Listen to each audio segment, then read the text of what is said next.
Most people moving to Atlanta right now are going straight into the same neighborhoods that peaked 2 years ago. But if I were relocating here right now, I'd skip those entirely and I'd move here instead. After 28 years of selling in town Atlanta, I can tell you exactly where the data and development are pointing next. There are 6 neighborhoods you should be looking at, and it's all tied to one shift happening in the market. Let me show you how to get ahead of it. Virginia Highland, the neighborhood that has everything and somehow isn't overrun. To start, let's go into one of those neighborhoods people don't expect to find in Atlanta. Most assume this level of walkability only exists in places like New York or Chicago, but it's here in Virginia Highland. And I would say it's one of the few areas where you're close to everything, but it still feels like a real neighborhood. You've got Virginia Avenue and North Highland Avenue, and some restaurants and bars that have been there for years, even decades. These aren't places that just opened and might be gone in a few months. They've been there and the owners actually live in the neighborhood. That kind of staying power goes a long way, and it's a big reason this area holds its value the way it does. It's also why I would seriously consider it if I were moving here today. And the community here is strong. Summerfest is the main event and you really see everyone come out. There's also a seasonal farmers market that runs on Sunday mornings through the spring and fall, and you can walk to Ponce City Market. So once you're here, you understand why people tend to stay. Pricing here has a range. You're usually looking at mid to high 500s on the more accessible side. Think attached homes. Then it moves above the $800,000 price range for larger renovated homes, and some go well above that depending on the lot or if it's a historic property. So there are still entry points here if you're trying to get in before things tighten further. And later, you're going to see a similar kind of community feel, just at a different price point. That comparison is important. Now, the homes are mostly Craftsman bungalows, along with American Foursquares and Tudor styles. They hold their character even after updates. Lots are a good size for in town, the tree canopy is beautiful,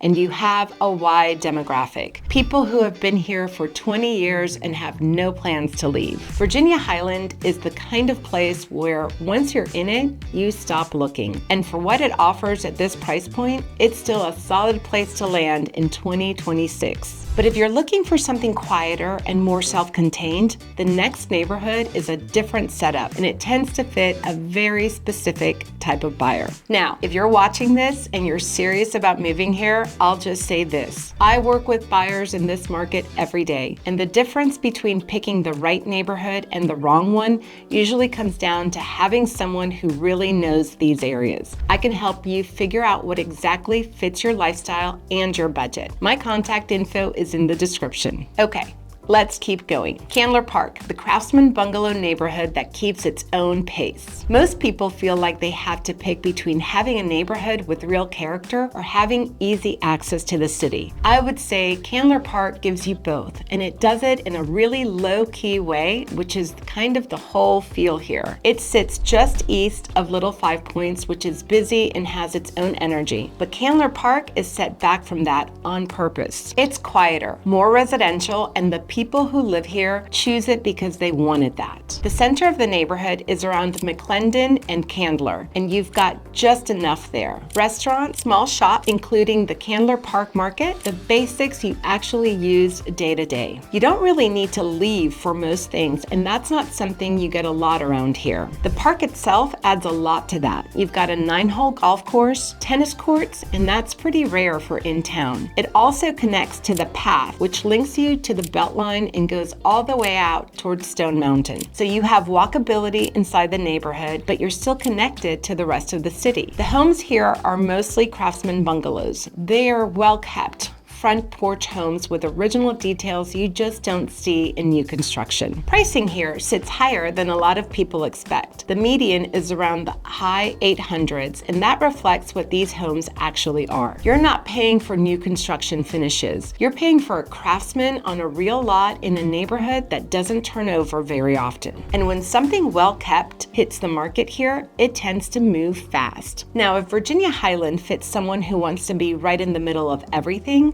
Chandler Park fits someone who wants in-town living with a little more space and a little more quiet. They're close to each other, the architecture feels similar, but the lifestyle is different. And figuring out which one fits you usually takes a real conversation. That's a big part of what I help people work through. So with that, let's move into a neighborhood that's built for a completely different kind of setup, one where you really don't need a car. Midtown, Atlanta's most walkable neighborhood and the right move if you don't own a car. Now, if you're moving here from a bigger city and you don't have a car, this is the one. Midtown is built for that kind of lifestyle. And I want to be really clear about this. This place fits a very specific person. If that's you, there isn't a better place in Atlanta to land. The walkability here is excellent. You can walk to groceries, MARTA, the gym, and if you work in Midtown, you can walk to work. And MARTA takes you straight to the airport, which is a big deal if you travel often. The density here is also different. You've got a huge mix of restaurants, bars, and cafes all in one area, and Piedmont Park, which is around 200 acres, is right there.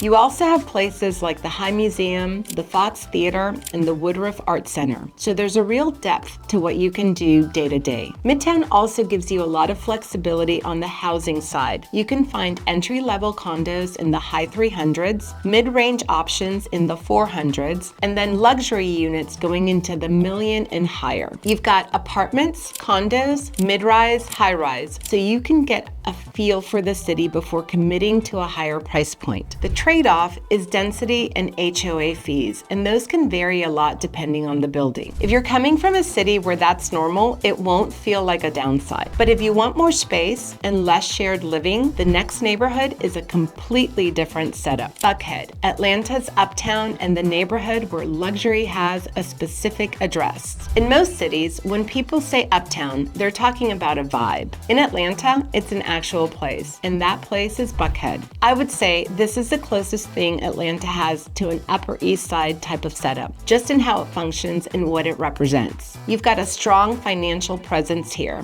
The shopping is at Lenox Square and Phipps Plaza. And on the residential side, especially toward the west, you're looking at some of the most expensive homes in the state. The highest sale ever in the Atlanta metro area happened here in 2024 at $19.8 million, and the luxury market has continued to build from that. Within Buckhead, you've got the Village if you're looking at condos, you've got Brookwood and Brookwood Hills for historic homes, and then Tuxedo Road if you're buying at the estate level. Pricing here starts in the luxury range and goes well beyond it. This is not an entry-level neighborhood, and it sits in a completely different category from everything else on the list. So that's something to be clear on up front. The people living here are typically affluent professionals, business leaders, and a long-established community that's been here for a long time. What's interesting is how what's happening in this part of the market connects to what's happening on the other end of in-town, which we're getting into in a minute. Stick around. Now, who does this make sense for? Someone who wants a long-term address with real structure behind it. You're close to financial services, you've got access to most private schools and some of the best retail in the city without having to leave the area. The appreciation here at the top end has been strong and steady, and demand hasn't really pulled back. The feel here is also different. It's quieter in the residential areas than in Midtown, more structured, more established. If you're buying at a level where the long-term side of the decision really counts, this is one of the strongest addresses you can have in the area. Now, what we're going into next is almost the opposite. Different price point, different kind of momentum. Reynolds Town, the best Beltline access in the city in a community that actually feels like one. A lot of people moving here haven't really heard of it yet, but I think that changes this year. Mostly because this neighborhood sits right in the middle of what people want right now. You've got Beltline access, walkability, a real neighborhood feel, and you're close to everything on the east side. From here, you can walk or bike to Krog Street Market, Inman Park, Ponce City Market, and all the way to Piedmont without getting in a car. And with the South Side Trail expected to be fully open before the FIFA World Cup this summer, that connection gets even bigger. It links into a full loop that runs through the West End, Summer Hill, and back to the East Side Trail. There aren't many places in the city that can offer that kind of access. Now, the community here is real. You've got neighborhood events, a farmer's market, and people who actually know each other. Even with the growth, that part has stayed in place. It's developing, but it still feels intentional. Pricing is still relatively accessible for what you get, especially when you compare it to nearby Inman Park, where you're paying a noticeable premium for a very similar lifestyle. But that gap isn't going to last. Right now, the median price is in the high to mid 400s, and like I said, that's where it is right now. It's not going to stay there. With the infrastructure finishing this year, it's the kind of shift that tends to speed things up. This has already been a steady appreciation area, and that next phase usually moves faster. If you've been waiting for the right time to get into a Beltline neighborhood before pricing fully catches up to the lifestyle, this is that window. And the next neighborhood looks at value in a completely different way. East Atlanta Village. More space, more value, and a scene that's genuinely its own thing. If everything we've talked about so far has felt a little on the higher end, this is where that shifts.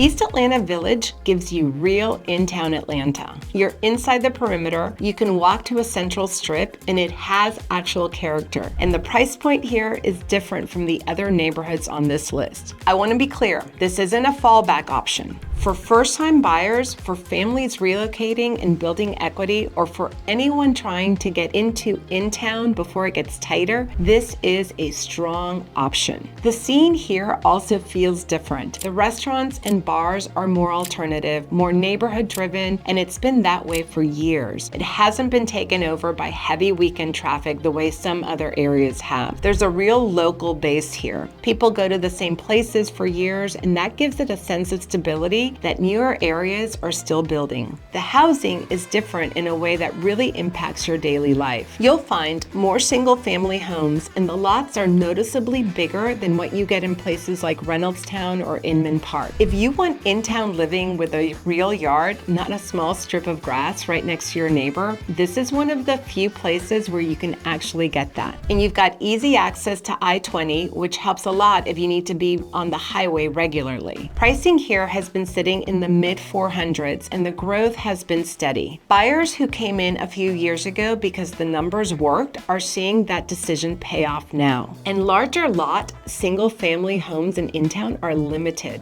Once they're gone, they don't get replaced. So if you're trying to balance in-town living, a more accessible price point, more space, and an actual outdoor area, this is where those pieces come together. So at the end of the day, picking the right neighborhood in Atlanta is all about matching where the city is heading with what your life actually needs. The buyers who get this are the ones moving with intention, not just following the crowd. Now, if you're seriously thinking about moving here this year and you want a clear, data-backed read on what actually fits your budget and your timing, just email me at hello@vcgrealty.com today. And there's more to Atlanta than just choosing the right neighborhood. The next video I linked goes into 7 things that catch most people off guard when moving here. Go watch that next. All right, thanks for watching, and I'll see you in the next one.